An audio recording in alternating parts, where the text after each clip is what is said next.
All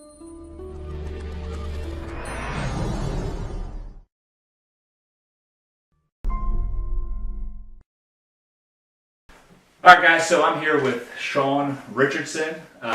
Very excited to introduce you guys to one of our track masters on the fitness track. Reason I'm most excited about Shawn is Shawn and I met about 2 years ago, Yep. a year, right after I finished my Ironman. Wanted to jump into CrossFit, was able to work with Shawn. And the one thing that Shawn does better than any other trainer I've been with, and although it doesn't look like it, I do try to do it quite often, is Shawn knows how to take what you like to do and turn it into something that can help you in the fitness world. So one of my favorite things was Shawn talked about how he helps moms or just parents in general playing with their kids be part of their fitness. Can you elaborate a little bit on that? I have two kids, and the one thing that I hear parents say all the time is that they have a hard time prioritizing their fitness because of their kids. Well, it's not necessarily something that you can do one or the other of, and the goal is to create games with your kids that provide a fitness element for the parents. So even just moving your kids through space, picking them up, tossing them around, as long as you don't get thrown up on, but carrying your kids through lunges and squats, a parent is never going to exhaust their kids' enthusiasm for play before their body gives up and is like, I just can't do any more lunges. So that's the kind of the idea of where that came from, of going, look, you don't need to go to the gym, you just need to teach your kids some games that make you train in certain ranges of motion, and then whenever the kid says, hey mommy, let's do blank, you have to play with them. You'll get 200, 300, 400 lunges in a day, because they're always going to want to play with you.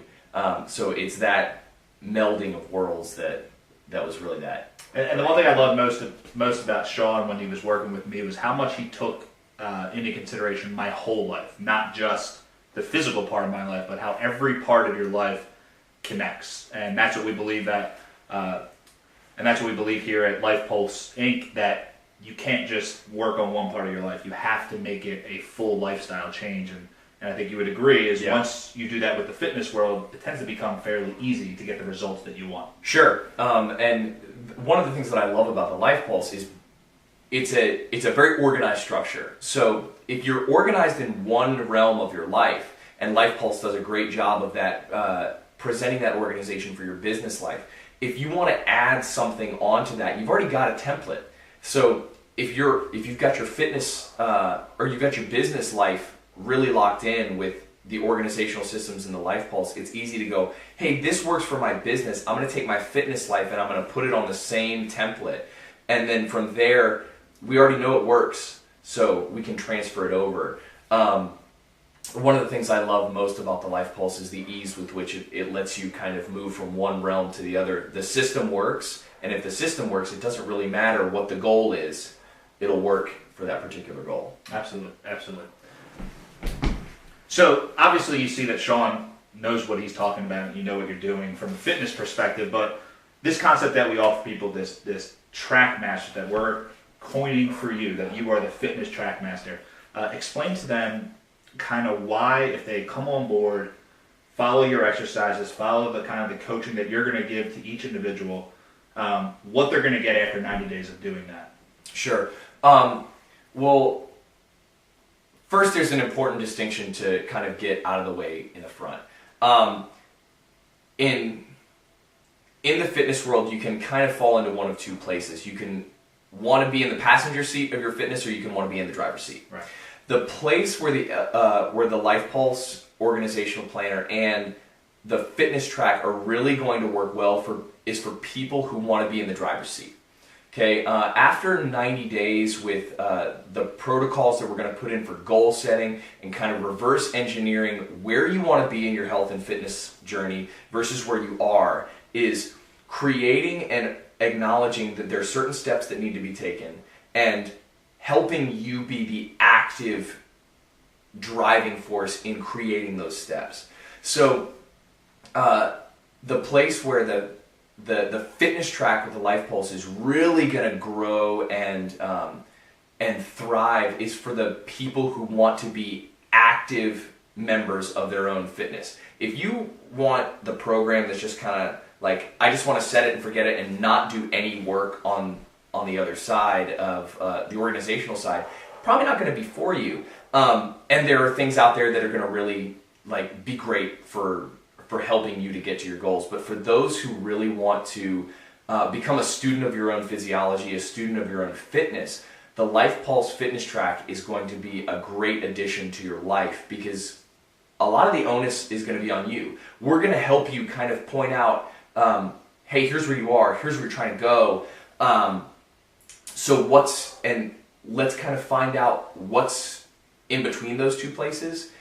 But then it's going to be up to you to really step into that and take a lot of ownership. And that's one of the things that I personally love about it, is you have to take that ownership. And if you really want to change your health and fitness life, you can't be a passive observer. So that's kind of the most exciting point of this for me. Absolutely. Is helping people go, you know what, I want to take that next step. I want to own more of this. Mm-hmm. The Life Pulse fitness track is going to help you find the steps of, it's perfectly fine to not know where to start. Right. We're going to help you figure out where to start by acknowledging where you are and where you want to go, and going, okay, I don't need to know every step that happens between here and there, but there is a first step, and taking the first step is, it's the first step. Right. So being able to go, okay, I don't know exactly what has to happen, but I know this is the first place I have to go, so let's go to that place and be able to go, hey, it's okay not knowing every step that has to happen between now and the end. Right. So the thing I love most about LP system, just in general, I think you can tie this in with the fitness realm, is the fact that it's universal. It Absolutely. works so well, and there's so many different ways that you can use it. And that's kind of how we started this idea of offering this fitness track to you guys. But why the LP? Over all the other planners that are out there in the market, that have been in the market, I mean, there's been fitness planners. Sure. I think you and I kind of got together and said, yeah, but the problem is it has to be a lifestyle change. Yes. And that's why the LP with your fitness track is so effective in just that 90 days that people get it. So why the LP over anything else? The reason why I love taking fitness goal setting and using the LP to help you get there mm-hmm. is, there are a couple of different reasons. Reason number one is I don't think it's incredibly helpful to have a different goal setting method for one aspect of your life as opposed to another. Okay? If you're going to set goals are big and intimidating. If you have 9 different methods you have a method for your nutritional goals, and you have a method for your gym goals, and then you have a method for your business goals, and then you have a method for your family goals. That's a lot of different methods. And you should be spending more of your time focusing on what the actual steps are than whether or not you're getting the method right. Right. The method needs to be foundational. It needs to be something that you set, and then we can build a lot of different stuff on top. So the LP is this amazing foundational piece right. where it applies to everything. And if it works in one realm, it'll work in another. An analogy that I really love in this regard is you actually can't play soccer without lines. Right. If the field doesn't have lines, you can't play the game. You need some form of restriction. And the LP provides that brilliantly with the brain dump, with the organizational tools of going, is this important? Is it not important? Is it time sensitive? Is it not time sensitive? It forces you to say, I have time for X amount of stuff. Right. Okay? We're going to, in the fitness track, apply your fitness goals in with the rest of your life. So you're not saying, I have 48 things that I can do in business and 48 things I can do in fitness. No, you have to fit your fitness goals in with everything else. So there's going to be a lot of hack and slash in terms of going, you can't be all over the place. You have to go, I have time for this right now. And that demand of restriction is going to make you, as somebody engaging in the fitness track with the LP, say, yes, I have 900 things I want to do, but I can only do one right now. You're going to hear me reference mountain climbing a lot, and it's what I'll continue to come back to is you can want to climb a lot of mountains, but you can only climb one mountain at a time. So that's what I really love about the LP, and the way that it's organized is being able to say, yes, I'm going to train 4 times a week, and I can plan that out. Right. And then I can stretch 7 days a week.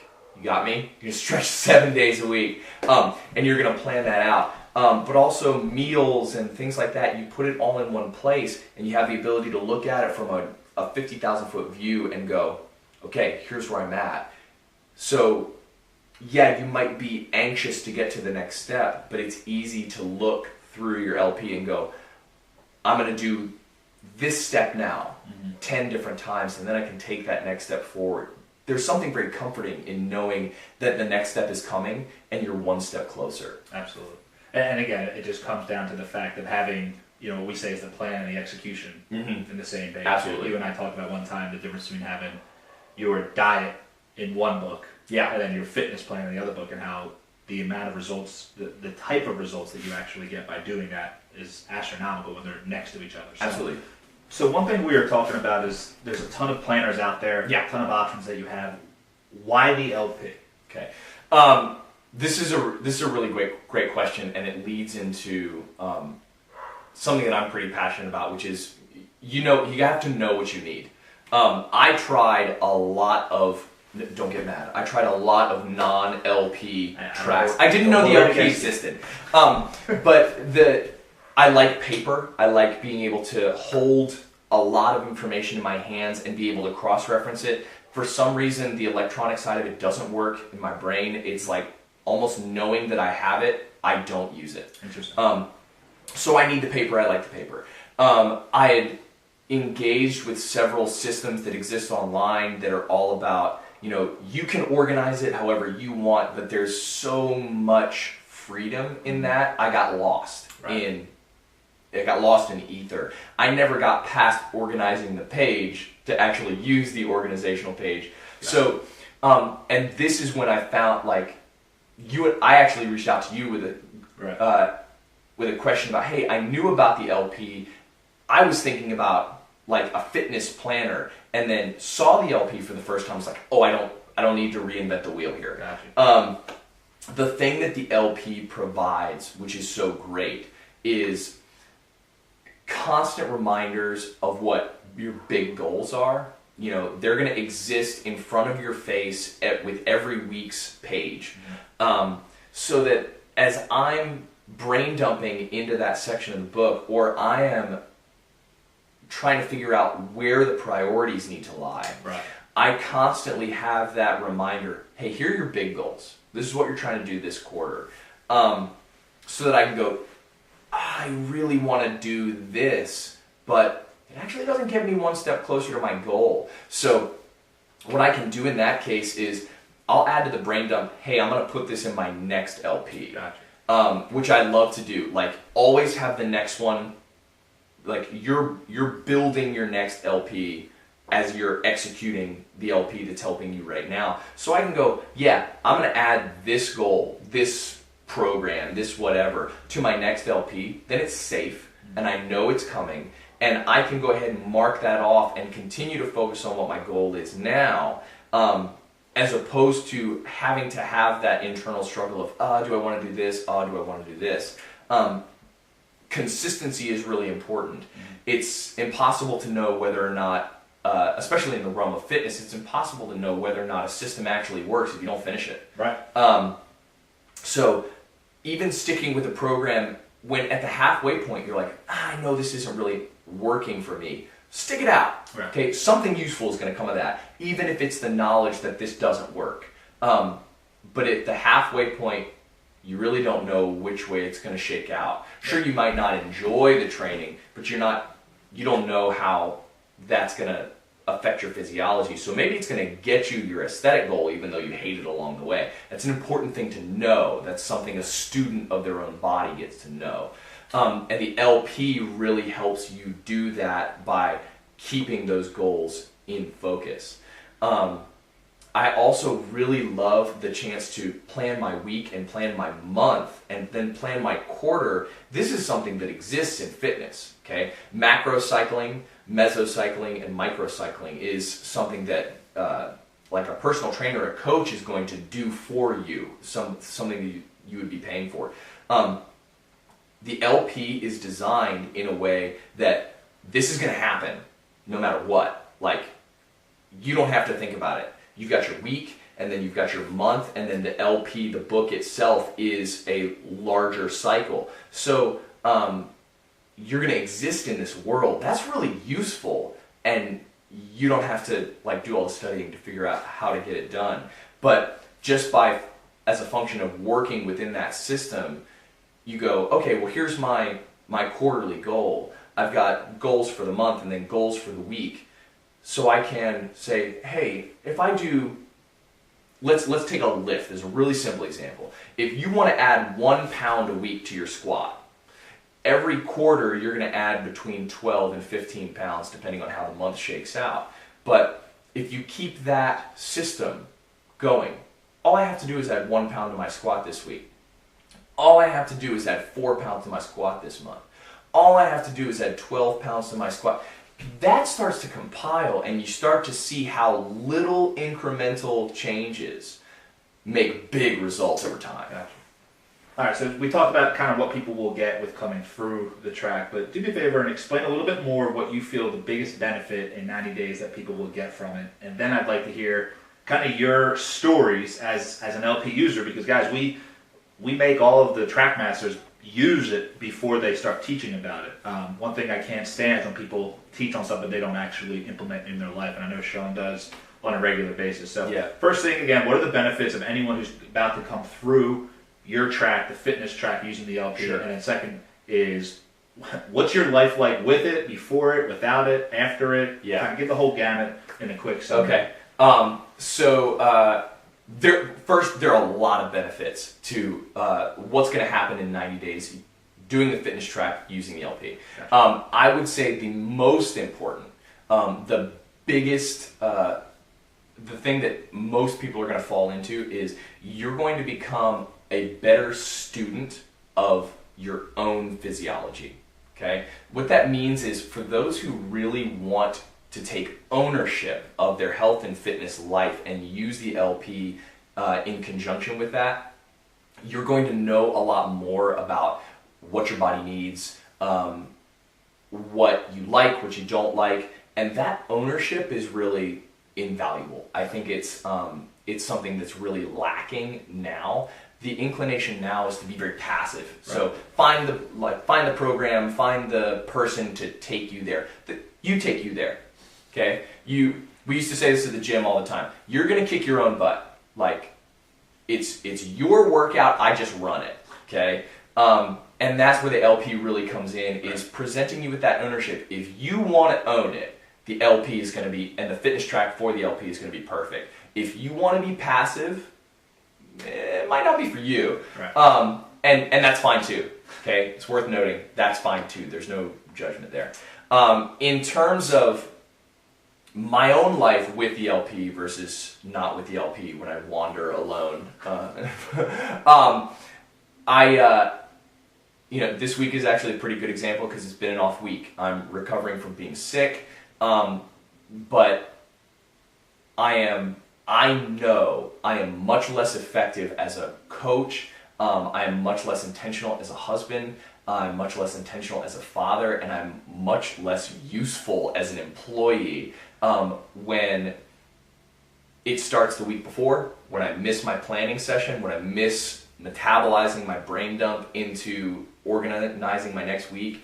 But then again, this week it was necessary because what my body needed was to recover. So I wasn't going to be overly effective doing anything. And that's fine. You need to take those times sometimes, but the LP is going to help I find it helps keep my, it's almost like a bookmark for my business life. So if something like this that you can't avoid comes up, I know that my life is safe, and I can, as soon as I can think straight again, I can go back and kind of pick things up and redistribute them. when, personally, when I was first engaging with the LP, my assumption was that, you have 48 sections in your brain dump. I didn't think that was going to be enough. Right. And I was very wrong in that. I think I've only filled it up once in using the LP for almost a year, but the 48 pieces, I found that I was subconsciously going, you know what, this doesn't even deserve a place. Right. And trimming stuff out of my life that I was giving a lot of weight to beforehand, but then with the constant reminder of what my goals were, it just didn't deserve it. All right, Shawn, so this part of the interview is what I call the weekly wake up, which is a podcast that we put out there every single week because on Wednesday, we all know it's called Hump Day. And Wednesday is either a really good day because your week's going really well, or it's one of the most frustrating days because you only have a day and a half left by the time you realize you haven't done what you have done. So I think you're an incredibly productive person. I've seen the amount of work and things you've been able to do, from being a dad to a good husband to being an entrepreneur to working for somebody else, and all of this while keeping your life and enjoying it, which is hard.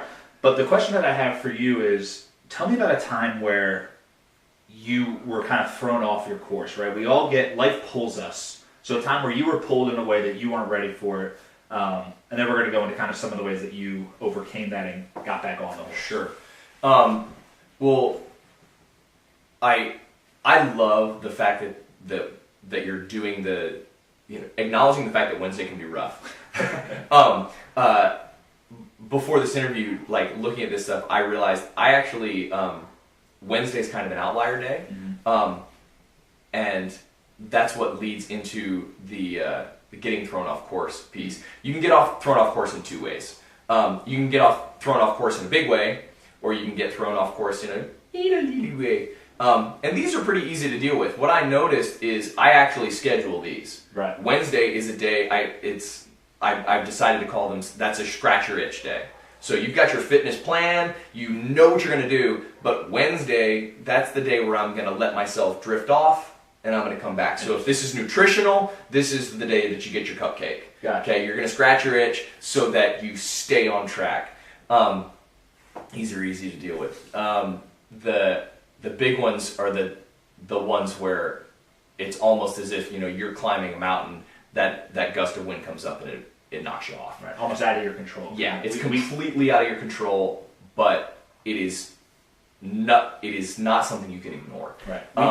We call it the 80-20 rule of planning, that 80% of your life you can actually plan for, but 20% you can't. Yeah. And if you don't take care of that 80, that 20 tends to feel like 100. Oh, so give me a time where you were kind of thrown off your rocker. What happened and where were you? So this time of year, like when we're filming this, almost a year ago, I was making my bid for season 9 of American Ninja Warrior, and I fell. I hurt myself. I blew out my right knee. Had to have surgery, and this is an example of this is a big derailment. Right.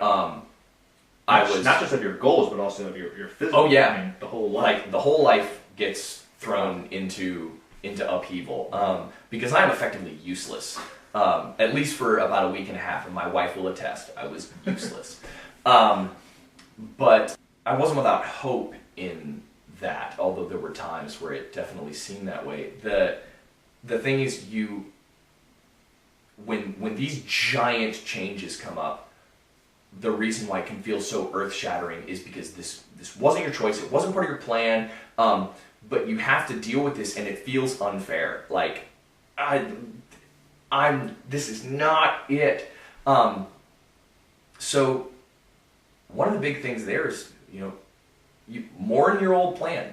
Right. Your old plan was a friend. You spent a lot of time with your old plan. Like, it's almost like losing a pet. Like, this is something that you engaged with all the time, so you have to mourn the fact that it's gone. But it is gone, and now we have to kind of take stock of where we're at. So where I was, I was at a different point on the mountain. I was on a completely different path, and now I had this injury to account for. So we have to make different decisions, because if I go back and jump into my old training, it's not an if, it's a guarantee that I get hurt. It's a guarantee that the knee doesn't recover well. And if you begrudge the change in landscape, it becomes much harder to climb. Right. As opposed to, and that's why mourning the old plan is so important, you know. But you have to say goodbye and say, here's where our new plan, we're going to move forward. Or, and this is a perfectly legitimate option, go, hey, in light of this new landscape, I'm going to choose a different path. Maybe this mountain that you were climbing, this one can't be climbed right now in light of the new circumstance. But climb this mountain over here, and then you go, well, I'm coming back. I'm going to go climb this, because that's the next mountain. So how does that work on I'm amazed with seeing how athletic you guys are. And if you guys ever see Shawn in the gym, it's almost like gravity doesn't apply to you. I mean, he flies all over the place. I'm not surprised you hurt your knee if you fell from the heights that you go. But on, you got Monday, you got Tuesday, and we live and die with LP by the week, right? Mm-hmm. We play it with 7 days. Planning is what we use, and it's been super effective. So Monday, you have your plan set. Monday's good. Tuesday, you think it's good. But then on Wednesdays, when you realize kind of your knee went out, right? Wednesdays, when you realize what happened and you're not on the track you should be on, what do you do to get back on track? It's a really good question, and the first thing to acknowledge is this a big derailment or is it a small derailment? Gotcha. If it's a big derailment, then we're going to have to spend some time going, okay, do we need to rethink a lot? Right. But this is important. Small derailments seem big in the moment. The one example that I love warning people about is social media. You hop on Instagram or Facebook and you see some video of somebody who has a similar goal to you doing something far in advance of your own skill level. So you're like, I'm going to do that. Right. That's probably a bad plan, but learning that it's a bad plan is a useful lesson. Absolutely. So, that's what I say. Schedule Wednesday. You know what? I've got Monday and Tuesday, they're very structured. I've got Thursday, Friday, they're very structured. Wednesdays, there in the middle, you need a day of rest and recovery. You need multiple days of rest and recovery. So Wednesday, you can just kind of aimlessly wander and go, you know what? That's the day that I'm going to scratch this itch. Gotcha. And because seeing somebody else closer to your goal than you are can be very emotionally taxing. And social media doesn't do anything useful in terms of going, here's all the stuff that this person has done. They're reading chapter 20, you're reading chapter 2. You have to, acknowledge it. But, give yourself the opportunity to wander outside of your goal, because we're just taking a side path. Your goal isn't changing, and your path isn't changing. You can do something over here and come back. What you can't do is every time you see something that looks cool, shiny object, you can't change your path. So it's interesting because we have these things that distract us, and what you're saying is that you're going to get distracted at some point, just your personality and how you've grown up, the years of working with what you've been given. And I'm the same way, and I think most people are, right? Yeah. We get distracted easily, so you almost plan that in your week. Absolutely. And you have these times, and I do a similar thing on Friday, where Friday is my catch-up time, where I don't plan things on Fridays. Sure. That's my day to catch up on all the stuff that has been pushed because of life previously. So super, super interesting. So you got back on track, you're rocking and rolling again. One thing we do with LP, and the whole point of why we built this business, was to bring intention. So you got yourself back on track, and the one thing that we do here at LP is our goal is to bring intentionality back to life, and we mean that in two ways, right? The first is bringing it back to your life, and the other thing is reviving it. Yeah. Right? It's kind of this lost thing that we don't do anymore. We're not intentional about what we do, and that's why a lot of people fall asleep kind of confused with where the day went. Sure. We found that our users don't have that. They usually fall asleep with this feeling of, I can't wait to start the next day. So when you're in these slumps, right, we all go in them, and that's why I love this podcast, because we're not here to tell you about the best thing Shawn's ever done. We have plenty of things to show you about that, but here's kind of a lull on how'd you get out, and how did you bring intentionality back to life? Bringing intentionality back to life can be a really, really hard prospect. For me specifically, it's very easy to, you're in a slump. The notion of digging yourself out of a slump is hard. It's daunting. It's going to be work. So you're just like, I'll just stay in the slump. But something that I noticed, like knowing we were going to talk about this, going back through my LP, I started trying to organize my slump. Interesting. Like, you go, okay, here's my slump. I'm just going to, but rather, and this is where I think you got to know kind of what you need. Mm-hmm. My wife and I are very different in this regard. My wife's in a slump. What she needs, and this is really hard for me, she needs me to come in and go, you're in a slump, stop it! And she's like, okay! And then she'll wake up the next day and just completely reorganize everything, and she's off and running. That motivated. Yeah, well done her. She's a complete freak. I don't do that. I need to organize my slump and go, okay, I'm in my slump, like my time at home when I could be being productive after the kids are asleep, I'm wasting that like binge watching something.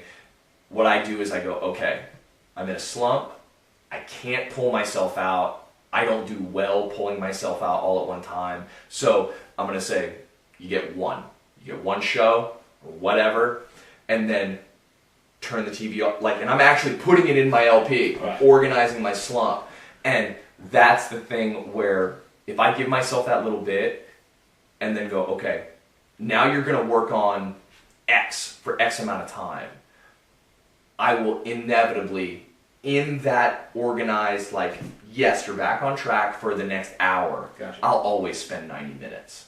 I'll find that groove again, I'll remember why I'm doing what I'm doing. I just have to give, it's almost like that thing where you think you can trick yourself by setting your clock forward 15 minutes. Right. It never works, but like, it's just a brain trick. I know if I'm in a slump, I need to acknowledge that it's there, give myself a little bit, and then move forward. If I promise myself that I can always go back, 9 times out of 10 I won't. So you acknowledge it exists. Yeah. That's kind of the first thing, and then you go back to past routines to get yourself back to being Absolutely. So that's awesome. So the other thing we try to do is we try to balance our life and bring balance into our life. And you've talked about this, and any of the LP users know about our 4 pillars of success. You know, the spirituality, self-growth part, the social and emotional, the career-based or education, and then finally the physical. We kind of relate these to like our vital signs. Mm-hmm. Checking our vitals is how I say it, and you guys have heard me say it a ton. But with Life Pulse, we need to check our vitals. So how do you bring balance back to your life when you're in this slump? You know, you've already talked about bringing intentionality of recognizing that you're in this slump and going through some routines, but how do you get that balance back of being a father, a husband, you know, being, you know, your career and your, you know, self-growth and personal? Bringing balance back, for me, starts with an assessment of, like, which of my 4 pillars I've lost, or lost most primarily. Personally, my slump gets to be is very specific. I'll spend a ton of time thinking about business, but not being very productive, and I'll sacrifice family time and physical time because I'm like, I just need to spend more time on business, but I'm actually not very effective.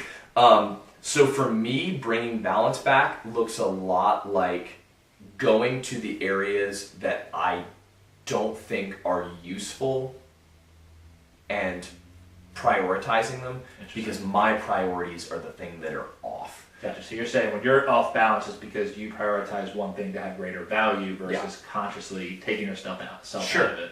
And that's what the LP does. It lets you visualize and actually see it. And then you've figured it out, you've acknowledged it, you've pulled yourself out of it, and then you go, hey, you know what? Being a father, I know it's important to me, but the way I'm acting is not. So now I have to get back. Absolutely. Interesting. And it's almost a function of going, you know what? I'm going to limit my time focusing on business development. So I don't have the time to stare blankly at my computer and have writer's block. Gotcha. I'm going to prioritize time with my kids. I'm going to make sure my wife is well taken care of.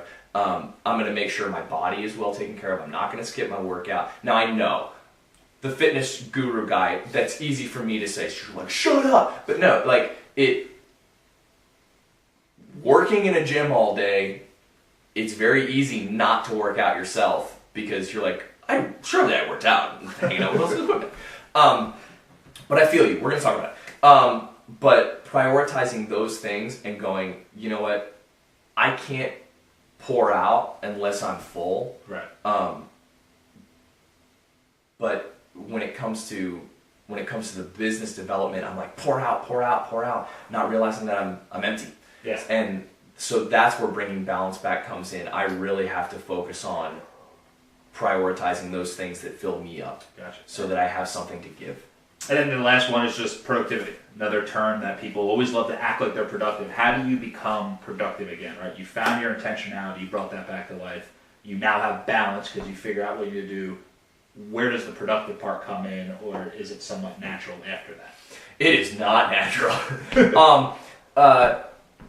I am, and fitness is similar. It's very results driven. So,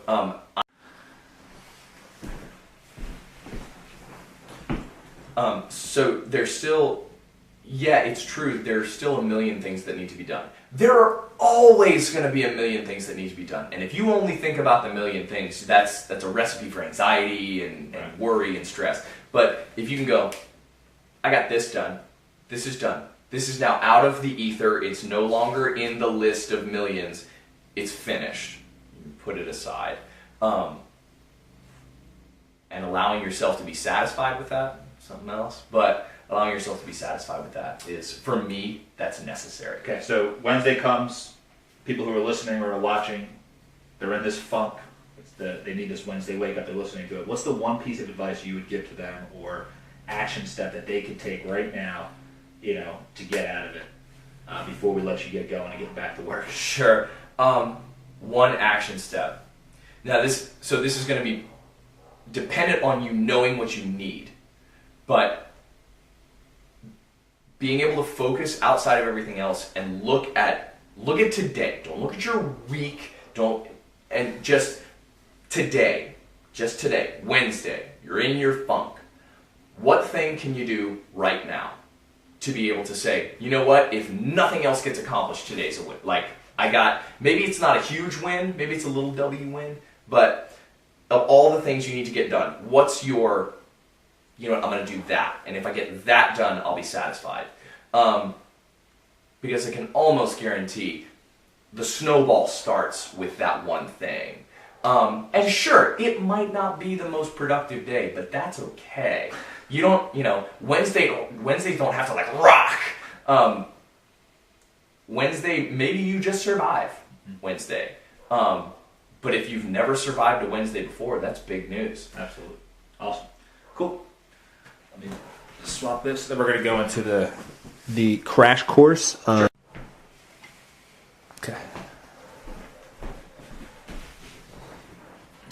All right, so this is kind of the rapid fire part of the interview, right? You guys who are watching this, you either have an LP or hopefully the Shawn. No, I was just pointing at them. Sorry. Does that is that recording? Yeah, angle-ish to chop up to see if it's even worthwhile. All right, so now it's kind of the rapid part of this interview where you guys who are watching this, you either have an LP or if you don't, grab one because it's going to make a lot more sense to you. But there's basically 9 parts of the LP. Yeah. And what I'm going to do is, being that you're a user, this is going to be pretty simple for you, but I'm going to go through them and ask Shawn exactly how that works in the fitness world. Sure. A lot of the stuff we do, I think it's pretty easy to see how it's going to benefit in a business world or what the rest of the self-growth population is used to using this for. But what we found is if you live your life in all aspects of your life, the way we set goals for financial goals or career-based goals or whatever they are, these ones that seem to just naturally make sense with the way society tells you, we tend to get more out of every part of our life. So, LP starts, you figure out your one-word focus. Yeah. So, how does that relate to fitness? One-word focus is one of the places where I see the most overlap. Okay. If in your business life the thing you need to one-word focus on is details, then more than likely that's going to translate into your fitness life. You're the same person in the gym that you are in the office. So if the details are the things that are getting missed in your office life, probably the details are the things that are getting missed in your gym life. The question is, what are the details? And in the world of fitness, maybe that's yes, you are, we'll talk about squatting. Yes, you are doing the weight, but are you doing the weight well? Are you lifting well? Sure, you're running on the treadmill, but are you running well? If you can get into the gym and just kind of turn your brain off, then that's actually not a good sign. It means you're not engaged. It means you're not paying attention. And if you focus that somewhere else, when you're not engaged, you're not paying attention in your office, that's going to lead to problems. So the one-word focus, more than likely what applies to your one-word focus in your office is going to apply in the gym as well. So then let's, again, just the quote of the week, right? We like to get a quote to relate back to that one-word focus. So how do quotes help you from a fitness perspective? I love using quotes that help give me ownership of the amount of work that I'm responsible for. So one that I love, and I've messed around with it all the time. Vince Lombardi said, "The man on top of the mountain didn't fall there." Right. Okay. I love a quote. I need a quote that reminds me that I am not passive. This is on me. Interesting. So, and when it comes to your business life, same thing kind of applies. Like, Right. be active. So find the motivational quotes that really like, yeah, I can follow that for a week, and Right. that's the one like you write on your mirror, keep it in the LP. Like that's the quote that makes me go, I want to do work, not I want to get there. No, I want to earn something. And you've even written it in front of you while you're working out, right? Absolutely. You told me about a time when you were squatting. Yep. And you had it right in front of you. Yeah. So every time you came up. Keep like any place that is dry erase usable. Now you got to ask your gym if they'll let you do this. But if you can write something up or keep it on a piece of paper in front of you, tape it on the wall. yeah, tape it on the wall so that you like. This is the thing that I need to remember. I need to remember that it feeling good and it being good are two different things. Right. That's the type of quote that I think is really useful in the gym. The reminder that this is work, and yes, it is hard, but it is useful. Cool. Gratitude, right? What are you grateful for? I'm thinking if I'm doing curls, I'm squatting, I'm doing power cleans, anything in the gym, gratitude is not in my head. Sure. I'm not grateful for you. I'm not grateful for the gym. Oh, yeah. How does gratitude work in the fitness world? I think gratitude in the fitness world, and you're right, it's a hard thing to like really pin down. For me, when I am suffering through something, it does become useful to be grateful for the fact that I'm able to move. I'm able to. Yes, there are some people that can't squat, and I have the ability to do so. But at the same time, that's a bit of a hallmark answer. The reality is, I'm grateful that I have control over what my goal is and how I go about getting there. Like, that's something about which I can truly be grateful. And it makes the squatting easier. Yeah. Like, I can acknowledge that there's gratitude to be held in, I'm a physically capable person, but I am much more thankful for the fact that we live in a country and are in a position that I can say, this is a goal that I can afford to have. Gotcha. So for me, that's where gratitude falls. Yeah, and we talk about gratitude revealing growth. That's the other thing, is as I'm in there struggling, I should be happy that I'm even in there struggling. It's the fact that I'm even able to work out. So yeah. All right, so we have gratitude, right? We went through the one-word focus. We went through your quote, and then, like I said, gratitude. So now we get into what we call our vital signs, right? Yeah. The 4 pillars of success, the balance. So I almost laugh even asking this question, just knowing you and how you feel this, but how does balance relate to your fitness life? I remember these are short answers. I know Oh yeah, this is so hard. Okay, so let's be short. We live in a country where fitness is very easy to find an idol. Okay, so here's where balance comes in, and I think it's most important. If you're trying to find a better version of yourself in fitness, you're not going to find it. There has to be balance in there going, there's your physical life, but then there's also your spiritual life. And if you have great abs and you treat servers like crap, then, we don't have balance. So I think this is really useful to be able to go, if one of them is really easy and the rest of them are consistently hard, that's indicative of there not being a lot of balance. And you mean that in the sense of, honestly, it could be from my arms, I'm really good at working my arms, so I'm going to stay away from my legs. Sure. When the opposite shouldn't be.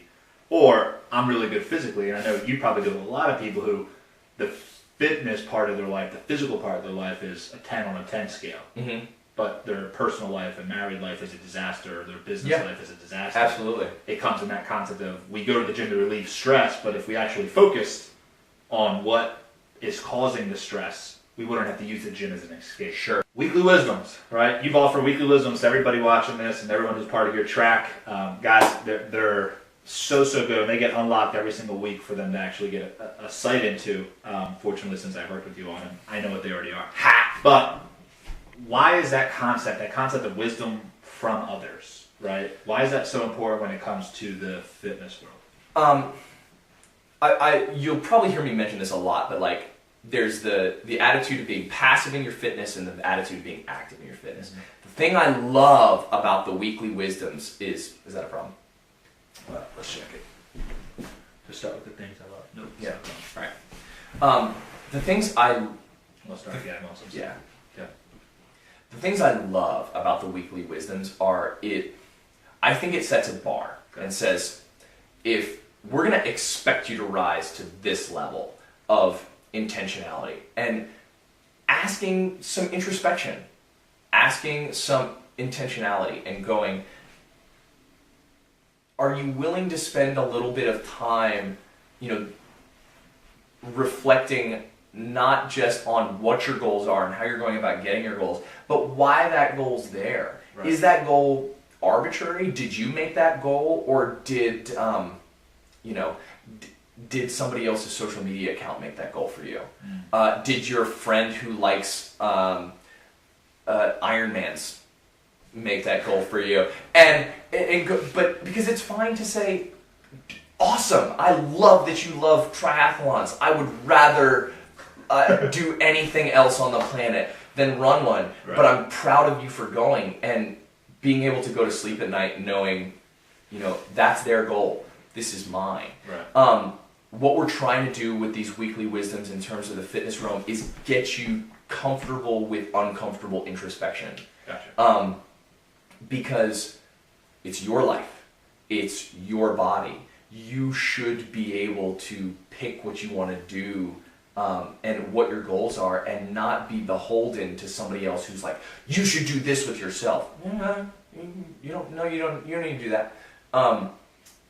But it's going to take a lot of confidence and ownership to be able to with kind of poise say, I'm doing exactly what I want, and it's great that you're doing what you want, but I'm not going to let you shame me into regretting what I want out of my fitness life. And the thing that I found from the Ironman to working with you in the CrossFit world, but just the concepts of, there's a lot of people that know more than I do.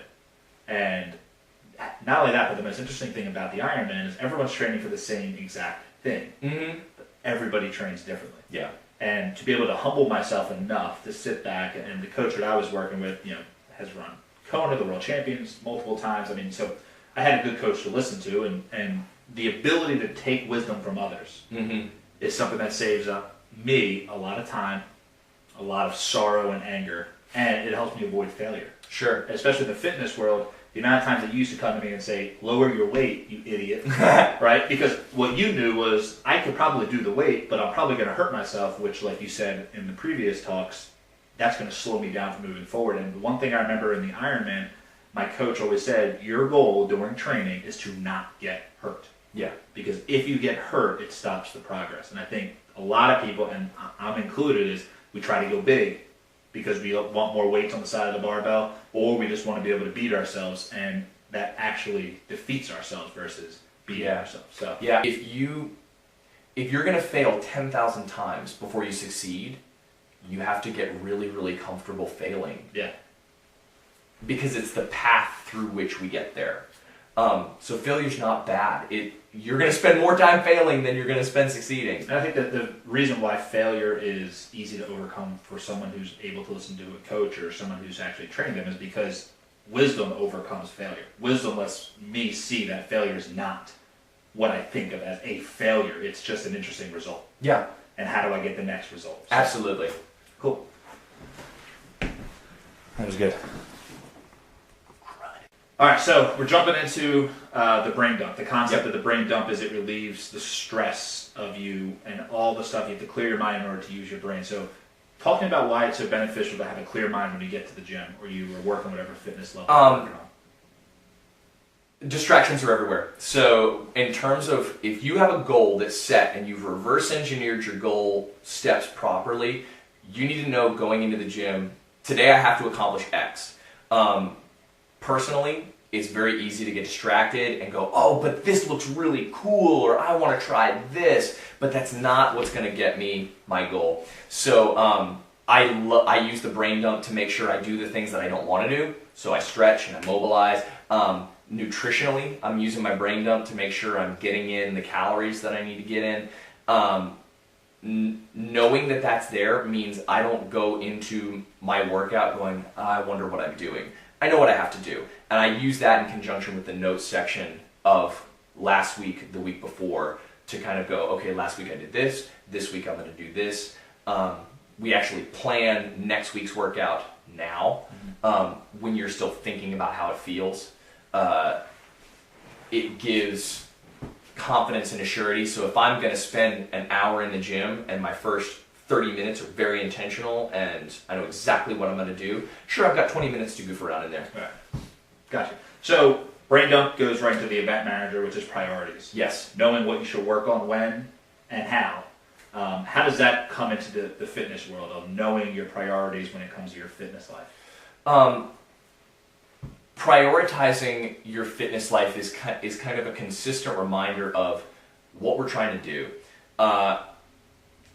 Pursuing a fitness goal objectively probably looks pretty boring from the outside. Right. Like nobody ever stood on the Olympic platform and enjoyed every workout for its originality along the way. So prioritizing this is what needs to get done to get our one step closer to the goal, and having on the same page the reminder of what the goals are allows you to do, or it helps you mentally go, okay, I do not feel like doing this today, but I still want that goal. So wanting the goal supersedes the fact that I don't want to do this right now, so I'm going to do this workout and I'm going to focus on it. And allowing, you're using the book to help shore up your foundation and go, this is what I truly want. What I want in the long term versus what I want right now. So after the priorities and the event manager, we go into our daily schedule. And the benefit of this is, kind of valuing your time as important as you would somebody else's. And also the ability for your subconscious mind to visually see what your whole week looks like. How does that work in the gym or in the fitness world? Routine is important, especially if you're trying to create a fitness lifestyle out of, let's say, nothing. Habits are really important. The LP is going to allow you to write out in potentia a habit that you want to have, and over the course of, I would say, one book, one single LP, if you can stick to it, you can create a fitness habit out of that. But you're going to go, even if you're just going to show up at the gym every Monday, Wednesday, and Friday at this time, that is important. It is time sensitive. It's necessary to get that done.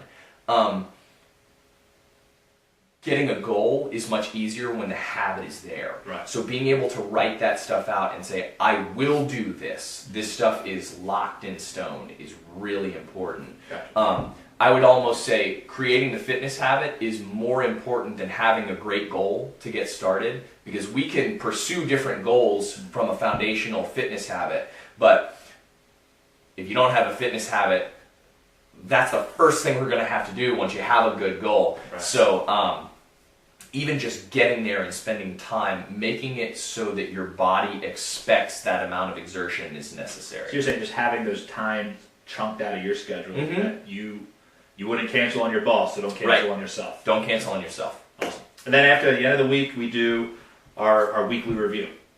Checking our vitals, like we said. How well did we do? You know, we planned our week on Sunday or Friday or the end of last week, whenever you decide to do it. Then you come back at the end of the week, checking how you did. How does tracking your information and reviewing your numbers in the fitness world help you achieve the goals that you want? So this is a really great question, and it's a giant answer. But the important thing is the more information that you have to review, the better equipped you're going to be to make good decisions later on. So in the fitness track, we're going to talk about writing down everything. What you eat, when you ate it, how you slept, like all of this stuff. And immediately after your workout, going into your notes section and going, today here's what I did. I felt awesome. I felt like poo. Like, just write all of it down. So in your weekly review, you can go, hey, as you're metabolizing this, you go, hey, I happen to notice that every day I feel like crud after my workout. Something came up and I only got 5 hours of sleep.